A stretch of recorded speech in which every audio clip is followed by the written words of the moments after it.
On this episode of Gambler Spec, I'm going to show you the best engine swap for your mini bike, and it's an engine that people will tell you doesn't exist. The cheap Honda. Let's get started.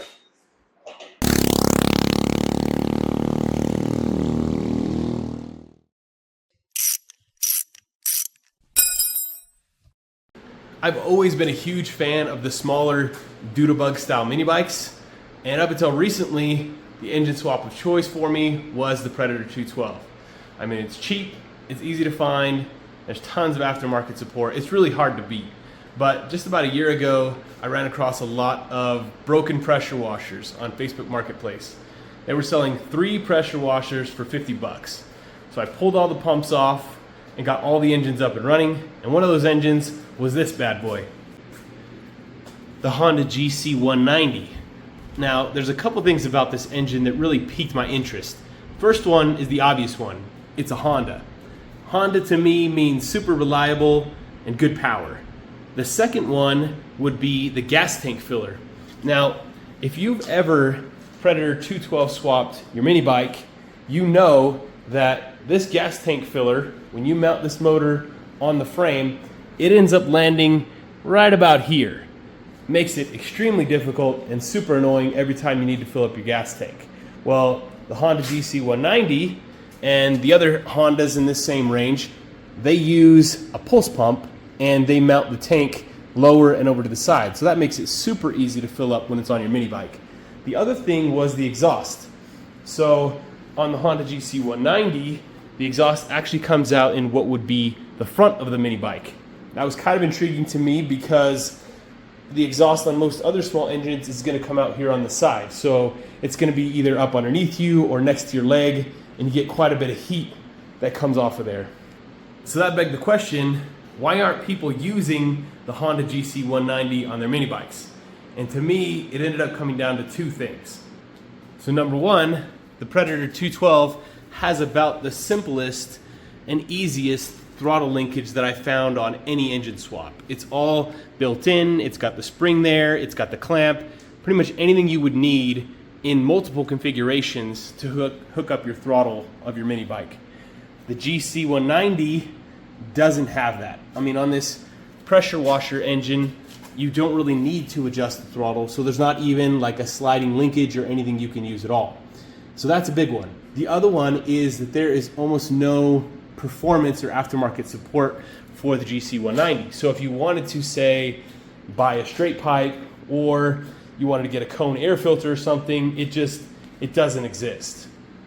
So let me show you what I did to overcome those 2 problems here with my mini bike. So this is the Serengeti Motorsports Badger mini bike.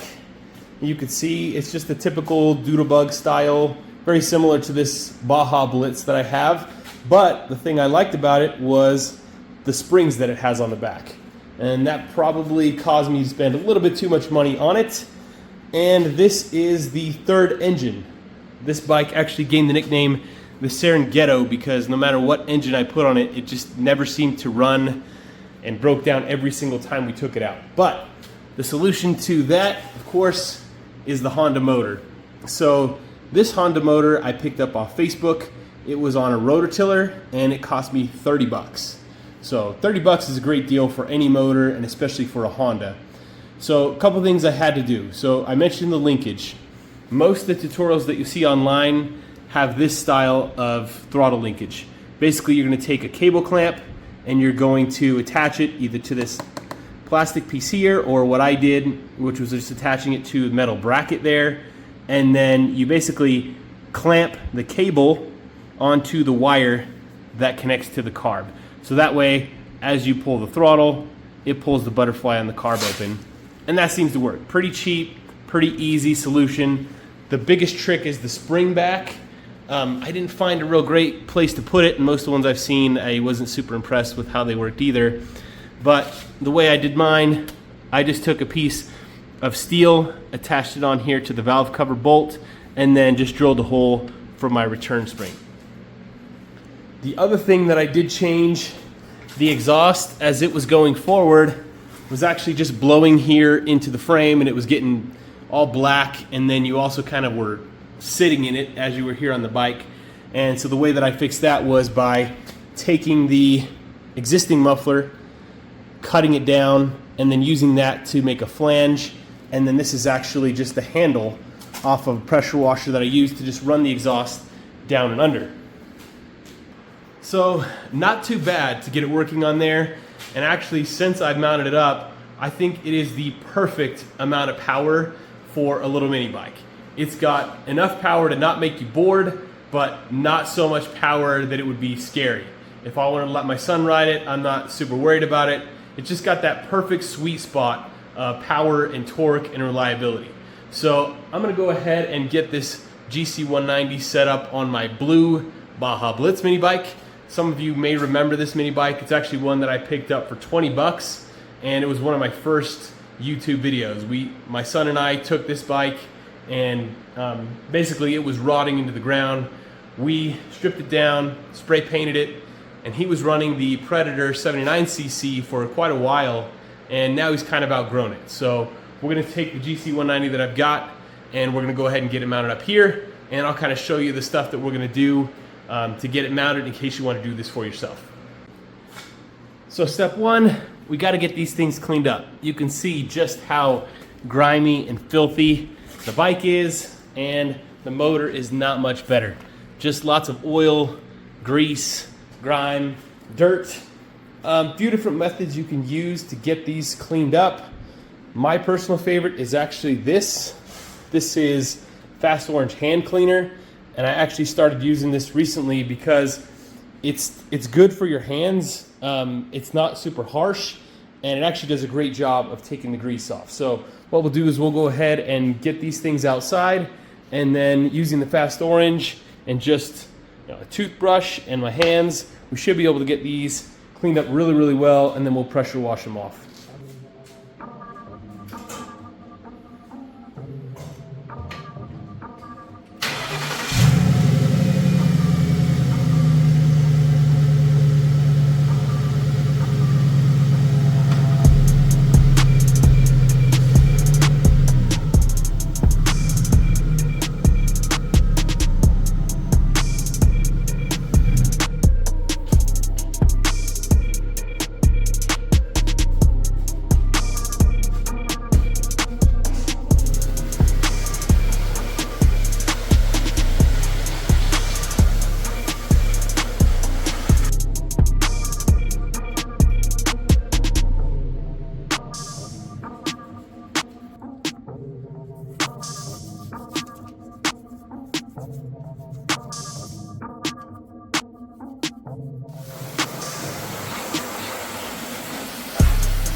All right, that is looking much better. It'd be nice not to have to be covered in grease as I work on this the rest of the way.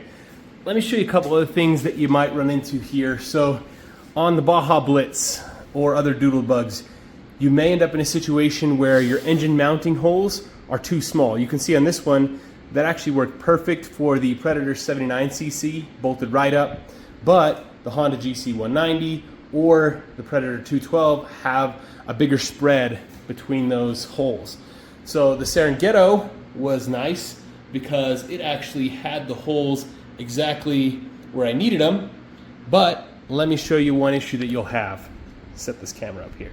So when even if you have the holes that seem good here, when you go to put the engine on,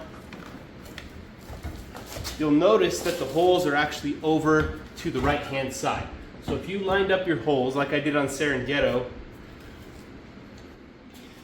the engine actually ends up sticking out really far to the right and blocking your foot peg.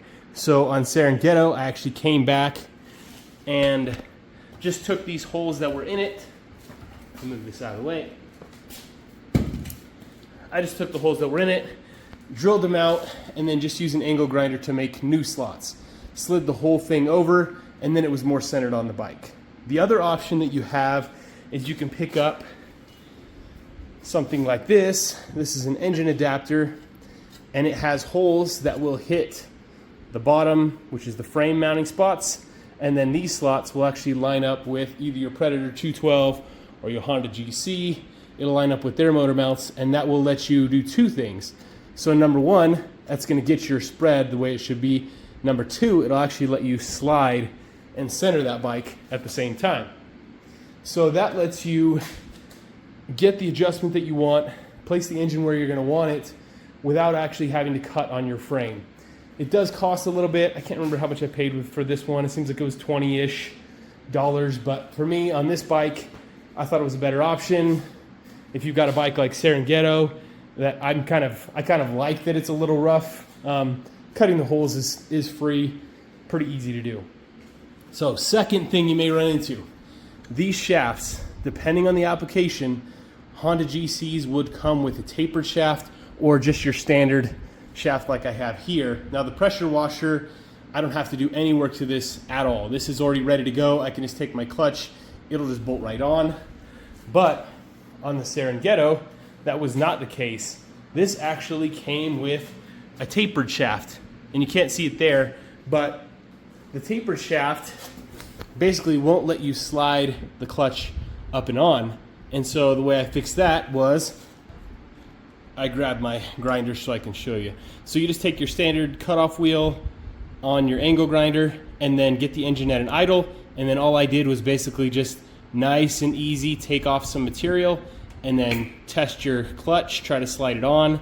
If it's still hitting, you can kind of either make a mark or try it enough times that you'll see a mark on it. Then you'll come back again with your angle grinder, just nice and easy, take back your material until you get enough so the clutch can slide all the way on. Really wasn't too hard, and really, if you get the engine cheap like I did, you're not risking a whole lot if you just take off a little bit at a time. So first thing, I think I'm gonna go ahead and mount up this engine adapter plate. I'll get the engine thrown on there, and then I'll show you what I got planned for the throttle.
Okay, so we got the engine connected to that adapter plate, got it mounted up on the bike.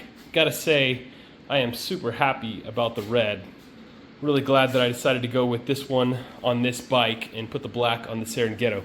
But now that that's on, moving on to the throttle linkage. I showed you the linkage on the Serengeti, how that went, but I would like to try to use just the traditional linkage. This is off the Coleman 196 mini bike. And I just like the setup. I like how it has the limiting screw for the throttle. So if I wanted to let someone, small, a younger kid ride it, I can dial this in. That limits the throttle. It's also got the return spring built in, which is super nice. The problem is you can't set this up like you could on a Predator. There's a couple reasons. Number one, to get the linkage to connect just isn't easy. You can't get rid of this air filter box because it's just, that whole linkage is kind of a mess. So the way you'd have to do it is to mount it vertically. In my mind, I feel like it's possible, but it's gonna be a challenge. If I can get this to mount vertically, I'll use the rod off the carb connection there. That will just thread into this arm. and then as you pull the throttle, that should pull and open that butterfly on the carb. I'll also cut off the existing kill switch here, wire that in so I've got it up here on the handlebars. So I think what I'll do is I'll start by just kind of blowing this whole thing up, disconnect all the existing linkages for the throttle, cut this, take the cover off, and then see if it's going to be possible to work this in.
Well, I give up.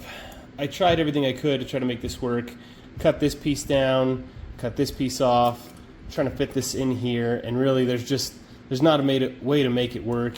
When you have to put this cover back on, you only have so far you can go this way, and this is just, it's too bulky to fit in there. Really would be nice to be able to maintain this functionality, but I think we're just going to go with the simple cable clamp here like I had on the other one, and then we'll fabricate a spring that'll go on the other side to pull it back. While I'm waiting to get those, I'm going to go ahead and take this muffler off, and I'll show you how you can adapt the straight pipe.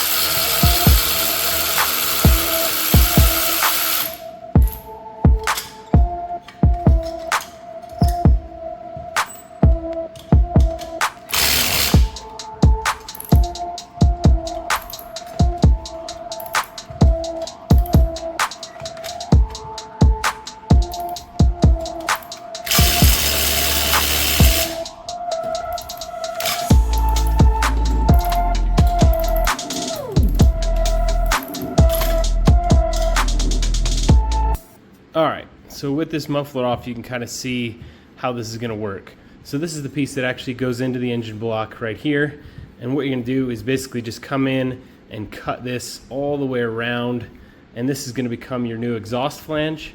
And then from the other side of that, we're going to take the flange and we're going to weld it onto the straight pipe.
Okay, so you can see how this flange ends up looking. I tried to sand off as much as this could, hit it with the wire wheel, because this is the side you're going to be welding to.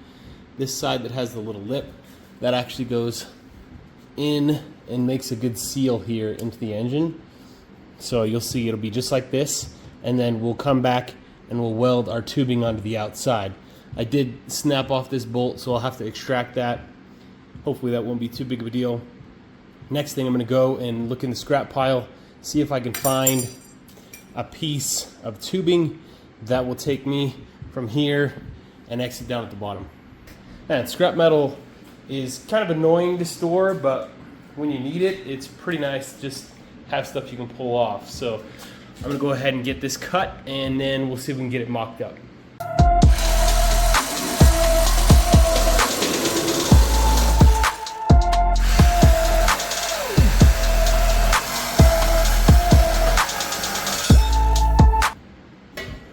All right, so you can see how this would go. It's not exactly perfect. I was kind of hoping that I could maybe send it back up underneath without having to adjust the length, but it's just a little bit long. Might be okay, but I kind of feel like I might be dragging on the ground too. That's not a big deal. I can still use this piece up here. I'll go ahead and get this tacked to the flange. Once we get the engine set where we want to, we'll put the clutch on, get that all aligned. Once we're confident that that's where the engine's going to live, then we'll come back and take this piece, get this welded onto the flange where we like it, and then at the bottom we'll decide how long. If I want to turn under, all I'll really need to do is just come in, slice this, take out a chunk, bring that back up, re-weld it, and then I should be able to get it to tuck up a little nicer and actually exit up underneath, which would be kind of cool. So I'm gonna just, while I'm waiting for my parts to come in, I'm gonna go ahead and take this piece and at least get, the top 3/4 of it clean off all this paint, and then get it ready to weld onto that flange.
Okay, so we got our cable clamp done. That was pretty easy. Just used the clamp piece off that existing throttle linkage. Took the bracket that was here on the bike already, drill a hole, weld the captive nut on the back, add a bolt. Pretty easy. I've got this flange put back on. The nice part about it is, well, I did have the one bolt break off, so if that does happen to you, this is how I fixed it.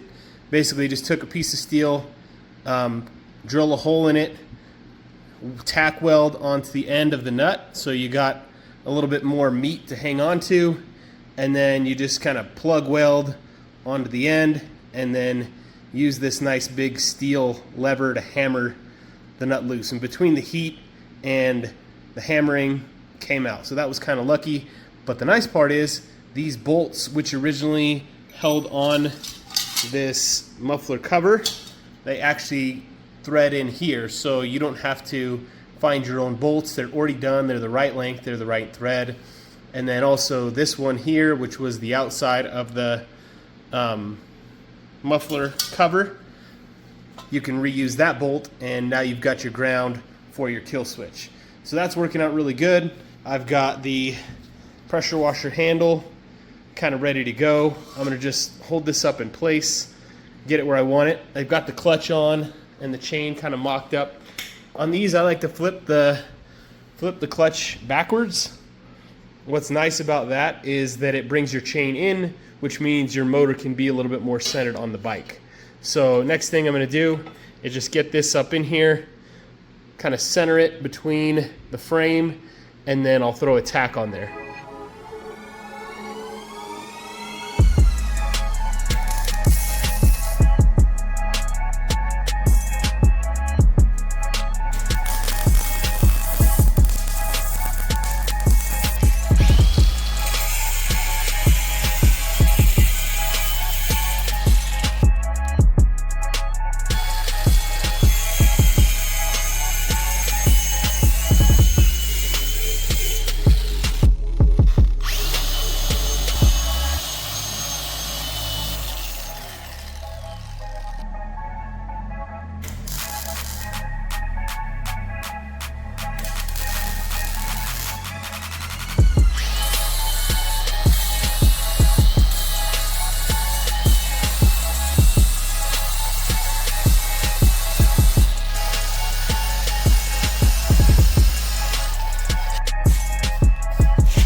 So we got the exhaust painted. I couldn't find my high heat black, so we went with this silver color.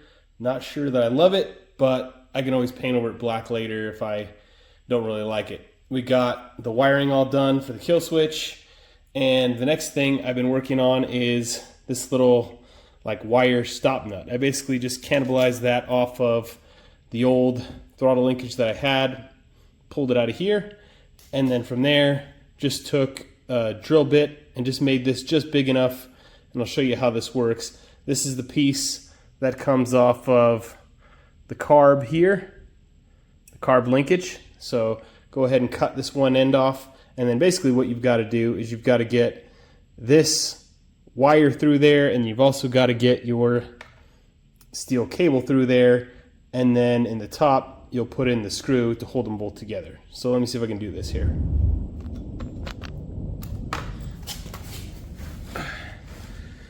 Alright, so we know these need to go in opposite ends, so this piece has to go into that carb linkage, so we'll feed that through, and this one's got to go the exact opposite way. Probably easier because of the fat end on this cable. Put that through first, then we'll put through this wire. Something like that. I don't really know how long it needs to be yet, but this will at least get us started, and then we can kind of pull out the slack. And then just start the screw here, and then what's supposed to happen in theory here is that as you tighten this screw, it keeps both ends from moving, and now as you twist the throttle, this should be pulling that butterfly open and close. So let me see if I can get this installed here.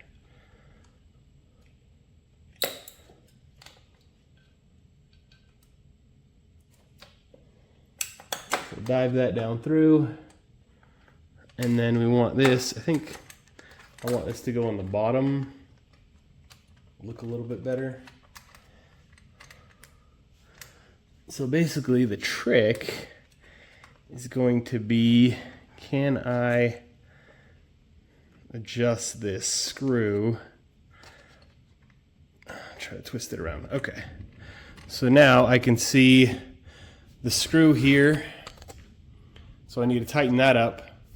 But I probably want to, well, I guess let's tighten that up first, and then we'll make sure the throttle's at its closed or open position, and then get this one set to match. So let's tighten that up.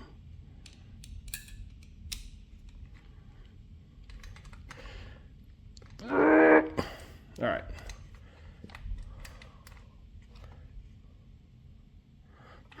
Is that how I want it? Maybe I want it on the top. It looks like it's putting in a kind of a bind there on the bottom.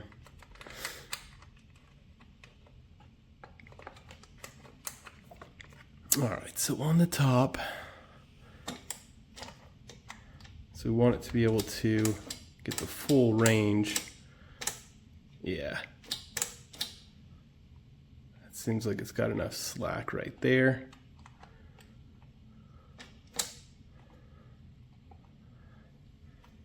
We want to tighten this up here, and this can be adjusted, you know, reasonably easily. Once it's done, we can kind of fine tune it. We just want to kind of get everything started here. So let's see.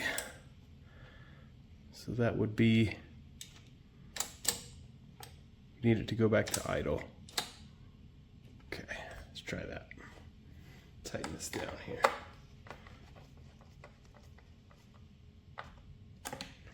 All right, so that feels like it's held. Yeah. So I think we got a good range of motion. So now I just kind of need to clean this up. That's one thing about this setup that's not going to be great, is it's a little bit tougher to hide this cable and tuck it up against the frame. But I think I can maybe I'll go back and then up the frame just so it doesn't sit in front of the motor. So the next thing, and actually, is it the last thing? Maybe it is. So last thing we've got to do here, I'm going to go ahead and straighten that up. But we've got to work out the spring return. So what I'm going to do is take a piece of steel, 3-ish inches long, drill a hole That's gonna go here, and then it's gonna have a small hole we're gonna use for our return spring. So we got the bolt removed from the valve cover here, and I've got this little spring return plate made. You can see it's very, very basic, just a piece of steel, drill a hole, notch for the valve cover, and then I've just drilled some various holes, different positions and lengths. Because I don't know exactly what spring I'm using and how long and where it should go, I just drilled a few starter holes. Hopefully one of those should work. This will come in and bolt up under here, and then it's really hard to see. Whoa, back up. But next to that wire, there's actually a tiny hole on the top of that butterfly. And so I'm gonna try to use one of the springs that came with the original assembly. So these were off the governor, so there's a really small one. I think this is gonna be the one. And then there's also this other larger spring which you could use as well. So I'm gonna go ahead and get this little spring return mounted up and then see if we can get the spring to work. All right, I think we about got everything tidied up here. I'll show you what I did on this return spring. I ended up using the heavier duty spring, and I think that's gonna be just fine. There's plenty of adjustment here. If you needed to trim stuff up, you could actually get that to swing in a little bit more, let some of the pressure off the spring, or if you needed to, you could also move that spring out. Really, there's tons of adjustment there, depending on whatever spring you end up using. We got the throttle cable all tied up. I think we're about ready to start this thing. Let's take a look here.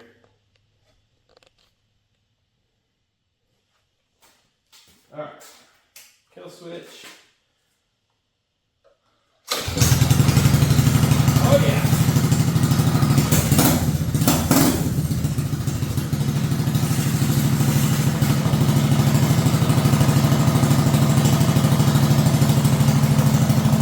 Perfect idle. Man, love a Honda.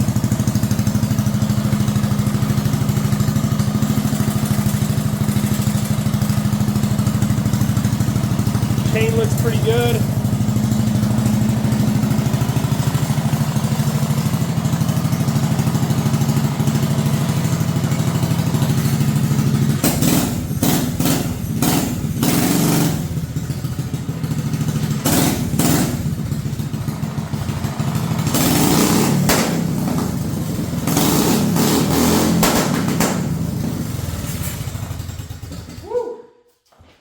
Better stop that. It's like 9:30 at night.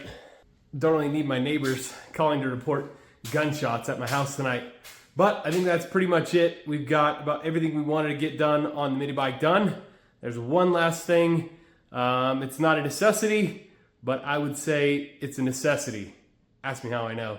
And that would be a clutch cover. Now, you can buy a clutch cover for a Predator 212. I'm sure you can buy them, Go Power Sports, Amazon, wherever. I don't know that they would fit this. I don't think this spread is the same as a Predator 212. Could be, not sure. But I'm gonna show you how you can make a very basic one for yourself using just some scrap metal that you have laying around and a couple simple tools. So take a look at this one that I made for the Serengeti. So this clutch cover is essentially just a 10 by 4.5 inch piece of scrap. This is a piece that I cut out of my racing mower when I sank down my seat. And it's actually probably a little thinner than I would like it, but it's fine. I mean, there's a little bit of flex here, but it really doesn't matter. It's just trying to keep your leg from making contact with this clutch, especially in a situation where you may be laying it over or something like that. You don't want your leg to get caught up against that. So this is just kind of preventing those pinch points and friction points. So whatever scrap metal you have laying around, you'll need to just cut that to 4.5 by 10, essentially. And so we're gonna continue using this piece of pressure washer that I have in the scrap pile. This is a perfect piece because you can see here, this is a little thicker metal. We've got between these holes, I think is what I'm gonna use, and we've got easily over 5 inches this way. And I'm gonna keep this bend, which is a nice factory bend. That's gonna go on the bottom side, as you can see there. I made that one, but it would have been nice to have that done for me. So from that point, I'll just come down 10 inches. So I'll just kind of draw myself a rectangle inside of these drilled out holes, and then I'll have a perfect piece of 10 by 4 3/4, 4 1/2, somewhere in there, scrap metal, and then we can mark it and bend it.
All right, so in bending this clutch cover, it's very important that you actually bend this piece first. If you measure this bend here is at 5 inches from either side. So I had a 10-inch piece, 5 inches this way, 5 inches this way. You're gonna go ahead and bend this first. And the reason why is because you run into a situation like I have here. I remembered to do it on the Serengeti, but I forgot on this one. If you bend this piece first, there's not enough room in the vise to be able to go back and bend this piece second. So I ended up having to come in, cut, and weld, which is fine. I mean, this is gambler spec. This is not SEMA spec or something. So not a big deal. Or if you didn't have a 5-inch piece, you can go ahead and just throw yourself a weld, clean it up, no big deal. This is essentially the shape that you're going for so that you have a spot here for your clutch to live. The next thing I'm gonna do, let me show you how this works on these clutches. So when you're going to put this clutch on and the clutch cover, if you just drill 2 holes like I've got here, you run into a problem because you've got to get the chain on the clutch, you've got to get the clutch on, and you've got to tighten the bolt in the end of the clutch, but you also need to get this clutch cover on. So you could, one option would be to drill a hole in here so you can access that bolt and put the bolt in after. So then you can just kind of set this on, get the bolt started, and kind of put this on as one big assembly, and then you got a big hole here you can hit with your impact and go ahead and tighten that bolt. The other option, which I think is a little bit easier, is just to come in with your angle grinder, make these into 2 slots, and then once you've got the clutch all installed and done, chain is on, you got that all figured out, you just come on after the fact with your bolts here, leave them just a little loose, slide this on in behind the bolts, and then you can just reach in from the end with your end wrench to tighten them. So I'm just going to take and make these just straight down, nothing special. I'm not going to get real exact. I'm just going to take my angle grinder and just make these into 2 slots.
All right, well, I think the cheap Honda mini bike swap is officially done.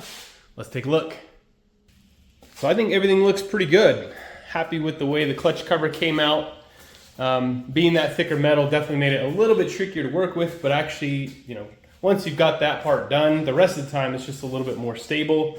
I added just a Gambler Spec sticker that I had sitting around. I think it looks pretty good, but man, super happy with the way the red turned out on this blue bike. I think it's gonna be awesome. The next thing we gotta do is take it out on its first test drive. Let's go.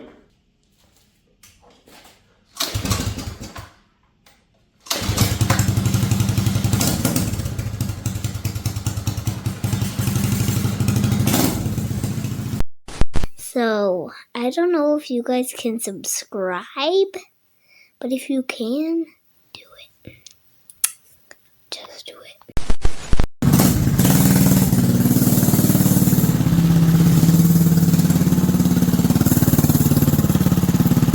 Every time I do one of these rides, I think to myself, I really need to get a GoPro.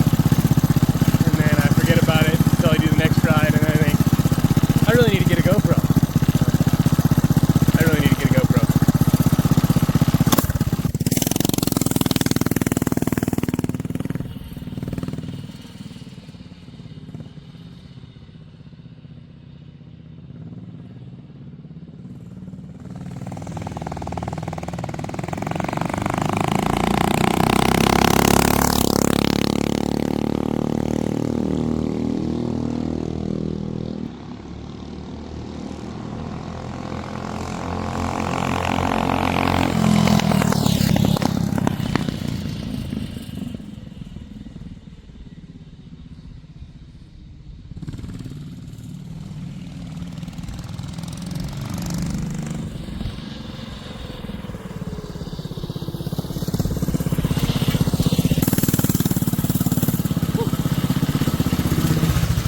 Man, I am telling you, this is the engine swap. This thing is awesome. So much fun to drive. I kind of want to take it down and see how fast it'll go through the radar gun here. Let me see if I can do that.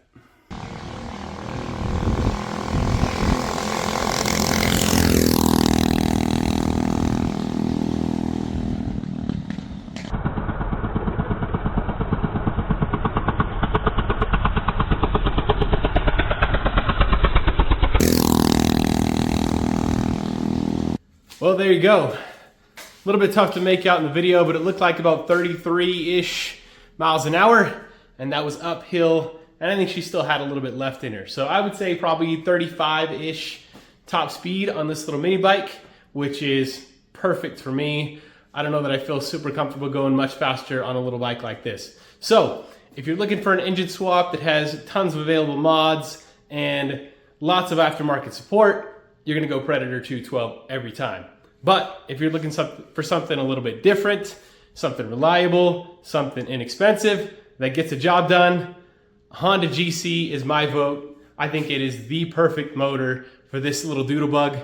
Next thing I think we need to do is take this bike out and see how it does against the rest of the field. We've got several contenders here for it to run up against. Should make for a good video. So comment down below if a drag race is something that you'd want to see. We got tons of cool projects lined up. Be sure to subscribe if you haven't already so that you don't miss it. That's gonna do it for this episode. Appreciate you watching.